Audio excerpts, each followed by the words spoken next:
भाभी जस्तै कहिले पनि छोडेर नजानुलाई मम्मी जान्न के हुन्न किमु चढेको छ नि त्यही भएर तिमीलाई गाह्रो भइरहेको के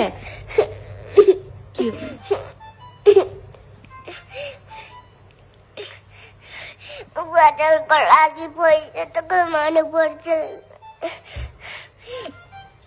के भयो उपचारको लागि पैसा त कमाउनु पर्छ अनि उपचारको लागि धेरै तिमीलाई माया गर्ने आन्टीहरू अनि अङ्कलहरू सब जनताहरूले सहयोग गर्नुभएको छ त तिम्रो लागि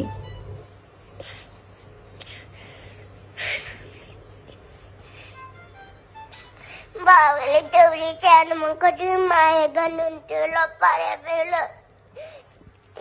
त्यस बेला कति तुलाउनुहुन्थ्यो माया गर्नुहुन्थ्यो तपाईँलाई अहिले पनि तपाईँलाई मलाई छोडेर जानुभयो के भयो त बाबाले छोडेर गयो भने मैले छोडेको थिएन त ज्यास्मिनलाई बाबा जस्तै कहिले पनि छोडेर नजानुलाई मम्मी तपाईँले छोडेर गएको धेरै माया लाग्छ धेरै याद आउँछ जान्न म तिमीले कहिल्यै छोडेर जान्न